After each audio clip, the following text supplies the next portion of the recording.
بسم اللہ الرحمن الرحیم۔ شروع کرتا ہوں اللہ کے ببرکت نام سے جو بڑا مہربان نہایت رحم کرنے والا ہے۔ آج ہم بات کرنے والے ہیں قیامت کے جو نشانیاں ہیں نا ان کے بارے میں۔ سب سے پہلے سیاہ جھنڈے والے نکلیں گے، اس کے بعد دوسرے نمبر پہ ہوگی غزوہ ہند، پھر ہندوستان میں ہندو کا قتل عام ہوگا،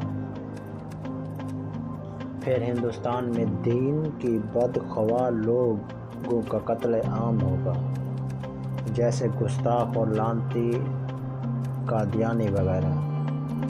پھر تیسری جنگ عظیم شروع ہوگی، پھر قسطنطنیہ مسلمانوں کے ہاتھوں نکل جائے گا، پھر سفیانی کا ظہور ہوگا، پھر حضرت امام مہدی علیہ السلام کا ظہور ہوگا، پھر سفیانی کا لشکر حضرت امام لڑنے چلے گا تو مکہ مکرمہ مکہ اور مدینہ کے درمیان مقام بیضاء پر زمین میں دھنس دیا جائے گا۔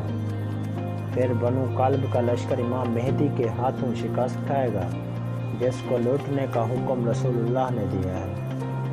پھر مشرق سے سیاہ جھنڈے عرب کی طرف طوفان بن کر اٹھیں گے، پھر مشرق سے سیاہ جھنڈے عرب کی طرف طوفان بن کر اٹھیں گے۔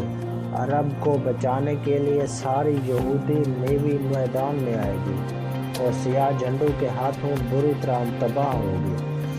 پھر حجاز مقدس کا محاصرہ توڑنے کے لیے خلیج فارس کے نزدیک سیاہ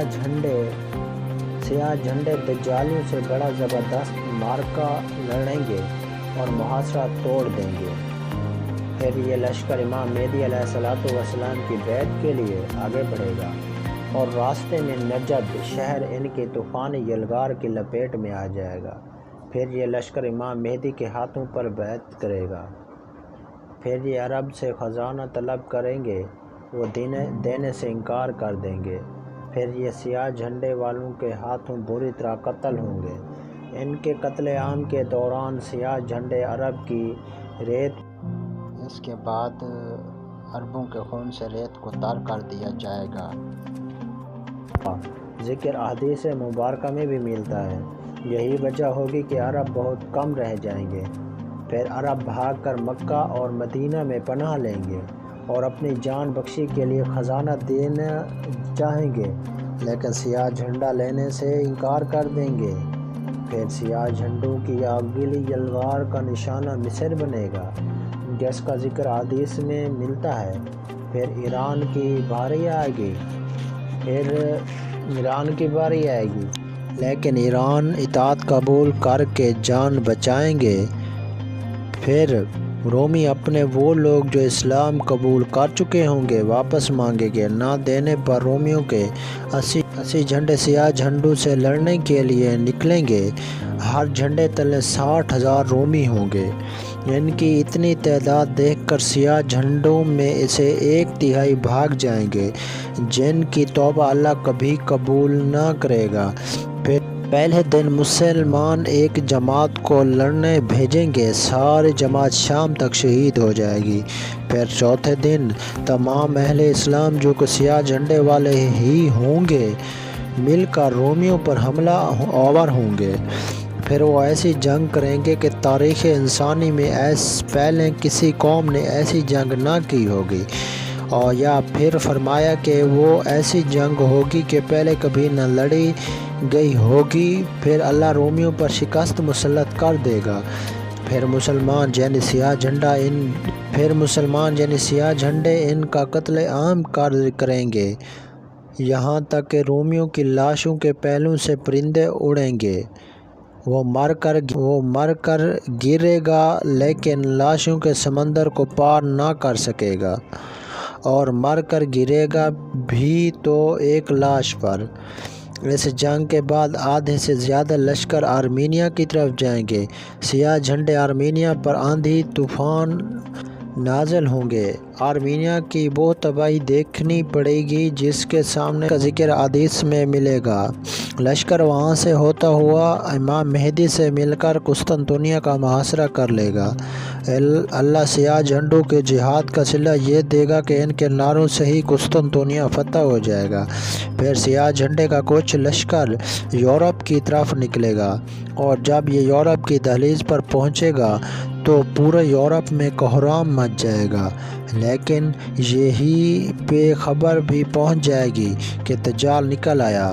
پھر یہ لشکر وہاں سے انتہائی تیزی سے واپس آئے گا۔ ان کی رفتار انتہائی تیز ہوگی۔ حدیث مبارکہ کے مطابق یہ بڑا ہی سخت امتحان ہوگا، انتہائی سخت وقت ہوگا۔ جو کوئی تھوڑا آرام کا وقت نکالنے میں کامیاب ہوگا وہی طاقتور تصور کیا جائے گا۔ آتے ہی عرب میں وہ رومی جو دجال سے ملے ہوں گے ان پر 3 جگہوں سے شب خون ماریں گے، ان میں سے کوئی بھی بچ کر واپس نہ جائے گا۔ پھر مسلمان دیکھیں گے کہ حضرت عیسیٰ علیہ السلام تشریف لائیں گے اور دجال انہیں دیکھ کر پانی میں نمک کی طرح گھل پگھل جائے گا۔ پھر وہاں سے بھاگے گا اور مقام لد پر حضرت عیسیٰ علیہ السلام کے ہاتھوں قتل ہوگا۔ پھر یہودیوں کا سیاہ جھنڈے والے قتل عام کریں گے۔ یہی وقت ہوگا جب مومنین مشرق سے لے کر مغرب تک فتوحات کے جھنڈے لہرا رہے ہوں گے، اور اللہ نے سورۃ بنی اسرائیل میں جو وعدہ فرمایا تھا پورا ہوگا، یعنی کفر و سرکشی کرنے والا کوئی بھی بستی ایسی نہیں جسے ہم روز قیامت سے قبل ہی تباہ و برباد نہ کر دیں۔ پھر حضرت عیسیٰ علیہ السلام کو حکم ہوگا کہ کوہ طور پر جا کر قلعہ بند ہو جائے۔ یاجوج ماجوج نکل کر فتنہ عظیم پھیلائے گی۔ اللہ تعالیٰ ان پر اپنا قہر نازل کریں گے اور ان پر نفع نامی کیڑا لگ جائے گا اور ہلاک ہوں گے۔ پھر 7 سال تک مسلمان امن و امان سے رہیں گے۔ امن اتنا زیادہ ہوگا کہ بچہ شیر کو بھگا دے گا۔ جہاد ختم ہو جائے گا، تلواریں دھاتریاں بن جائیں گی۔ شیاطین تباہ ہو چکے ہوں گے۔ شیاطین کو جو قیامت تک کی مہلت دی تھی ختم ہوگی۔ پھر ایک نرم ہوا چلے گی جس سے دنیا میں اسلام ختم ہو جائے گا۔ اب حبشی دنیا پر حکومت کریں گے اور نفس کی حکمرانی ہوگی۔ ایک حبشی ٹیڑھی پنڈلی والا، نیلی آنکھوں والا اور ٹگنا خانہ کعبہ کو گرا کر پتھر سمندر میں پھینک دے گا، غلاف جلا دے گا اور خزانہ گھر لے جائے گا۔ پھر قیامت مرحلہ وار شروع ہوگی اور تمہارے رب کا وعدہ وقت آ جائے گا۔ فتنہ دجال بہت سخت ہوگا۔ اس سے حفاظت کے لیے ہر جمعہ کے روز سورۃ کہف کی تلاوت لازمی کریں۔ گزارش ہے کہ اس قیمتی معلومات کو اپنے تک محدود نہ رکھیں۔ اس معلومات کو اکٹھا کرنے میں ہماری 4 سال کی محنت لگی ہے۔ قیامت کب آ جائے کوئی پتہ نہیں، تو کیا آپ نے اس کی تیاری کر لی ہے؟ اصل علم اللہ تعالیٰ کے پاس۔ بے شک ہمیں تیاری کرنی ہے، کوشش کرنی ہے، غور و فکر کرنا ہے، خود کو، نسلوں کو اس فتنے سے بچانا ہے انشاءاللہ عز و جل۔ اگر آپ کو میری ویڈیو اچھی لگے تو لائک کریں، سبسکرائب کریں اور بیل آئیکن کو دبائیں۔ کامنٹ میں اپنی رائے کا اظہار کریں۔ اللہ آپ کا اور میرا حامی و ناصر ہو۔ آمین ثم آمین۔ خدا حافظ۔